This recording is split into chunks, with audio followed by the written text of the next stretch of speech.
kan sudah cukup intens ya. Memang ada dua pilihan, Bung. Pertama, apakah masing-masing akan deklarasi duluan baru deklarasi bersama. Kelihatannya peta jalan yang akan ditempuh adalah deklarasi masing-masing dulu. Ini kan menyatukan tiga partai, ya, tiga partai, sehingga ada aspirasi kader yang berbeda-beda. Tentunya kita mesti sinkronisasi juga, mesti samakan frekuensi. Kami ini modern party, jadi berusaha untuk menjadi partai yang rasional, modern, melihat sisi politik itu tidak hanya dari sisi rasa. Kami sudah mengalami yang namanya stick itu, yang begitu luar biasanya kekuasaan mencoba merenggut kepemimpinan sah dari Mas AHY gitu. Nah, kalau memang menjawab gini, tetap ada kontinuitas seperti salah satu di antara mereka, tapi juga ada perubahan. Orang bilang, kita pilih Puan sama Ganjar aja, kalau nggak Prabowo, karena kontinuitasnya lebih besar gitu. Ya, karena ketika ada orang nanya gimana koalisi perubahan, ya saya bilang sesuai dengan namanya, koalisi perubahan, jadinya berubah-ubah. Yang selalu menjadi menarik adalah mereka sedang menuju kepada persatuan, dan bahkan disebut berpihak empat sudah. Berpihak empat itu Nasdem, PKS, Partai Demokrat, sekaligus rapat-rapatnya sudah mengajak Anies. Tapi kan dari situ justru menjadi ada kekurangan. Kadang mereka ngerasa bahwa koalisi ini pasti terbentuk, kita sudah solid 90% dan sebagainya. Tapi di sisi lain, salah satunya bilang, ya kita kalau nggak jadi koalisi juga nggak apa-apa.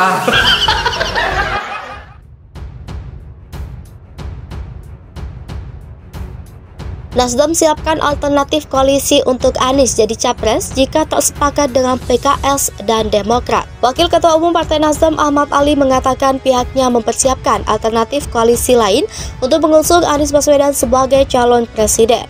Hal itu dilakukan jika kesepakatan pembentukan koalisi perubahan bersama Partai Keadilan Sejahtera dan Partai Demokrat gagal. Pasalnya, lanjut Ali, hingga kini Nasdem merasa belum ada pihak yang membantunya untuk mendukung Anies maju dalam kontestasi perebutan kursi RI 1.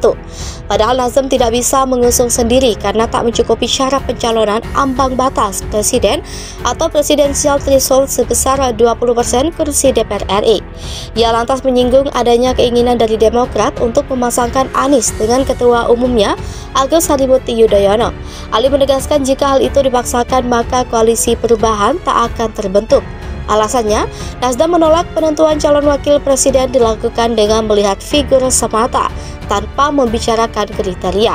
Ali pun menyampaikan pembahasan kriteria cawapres sebaiknya dilakukan setelah ketiga parpol resmi mendeklarasikan koalisi perubahan. Diketahui AHY telah menyatakan ingin tetap membentuk koalisi perubahan. Ia menegaskan tak memaksakan figur tertentu untuk menjadi cawapres, tetapi berharap agar ketiga parpol bakal koalisi perubahan mengedepankan objektivitas. Namun ia sempat menuturkan ingin mendeklarasikan koalisi lengkap dengan pengusungan capres-cawapres. Di sisi lain, Ketua DPP Partai Nasdem Willy Aditya menekankan agar pengusungan cawapres bisa diumumkan belakangan agar dapat menjadi salah satu strategi pemenangan Pilpres 2024. Gubernur Heru mereskan proyek Sodetan Ciliwung yang mangkrak, Nasdem berkat anggaran era Anies. Anggota DPD DKI Jakarta Hasari Basri Umar dari Partai Nasdem menyebut proyek Sodetan Ciliwung ke Kanal Banjir Timur merupakan hasil kesepakatan penganggaran di akhir kepemimpinan Gubernur Anies Baswedan. Ini disampaikan Hasan ketika Heru mendulang puja publik karena berhasil membereskan pembebasan lahan proyek Sodetan Ciliwung hanya dalam hitungan bulan.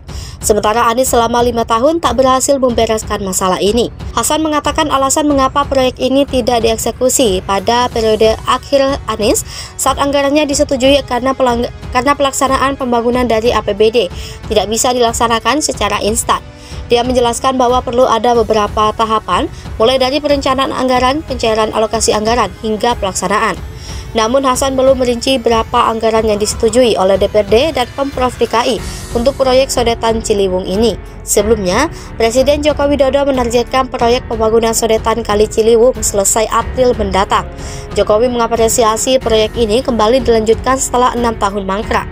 Jokowi menyebut masalah proyek pembangunan Sodetan mangkrak karena masalah pembebasan lahan dan 1,5 bulan bisa selesai permasalahan tersebut dan proyek berlanjut sampai sejauh ini. Jokowi lantas mengaku kaget pembebasan lahan itu bisa dilakukan oleh PJ Gubernur DKI Heru Budi Hartono. Dia menyebut tidak mengetahui pendekatan apa yang dilakukan Heru hingga pembebasan lahan bisa dilakukan. Dengan adanya sodetan Ciliwung, diyakini bahwa banjir Jakarta akan lebih mudah dikendalikan. Sebab sodetan ini apabila sudah dibuka bisa menyedot 33 meter kubik air per detik untuk posisi siaga 4 dan 63 meter kubik air per detik untuk posisi siaga 1. Nasdem siapkan alternatif mengusung Anies jika koalisi perubahan tak terwujud. Partai Nasdem tak ingin hanya terpaku dengan penjajakan koalisi perubahan dalam mewujudkan pengusungan Anies Baswedan. Berbagai alternatif dipersiapkan jika penjajakan yang dilakukan bersama Partai Demokrat dan Partai Keadilan Sejahtera tak juga menemui kesepakatan. Anggota Komisi 3 itu menuturkan alternatif lain penjajakan koalisi itu tengah dilakukan. Namun dia enggan membocorkan partai mana yang diajak mencalonkan Anies. Selain itu, Ketua Dewan Pembina Indonesia Anies itu menyayangkan ada pihak yang mematok syarat dan pembangunan koalisi perubahan. Padahal, Nasdem sejak awal menghindari pembicaraan terkait syarat dalam penjajakan koalisi. Menurut dia, pengajuan syarat itu bakal mempersulit mewujudkan koalisi, sebab masing-masing partai tentunya memiliki kepentingan.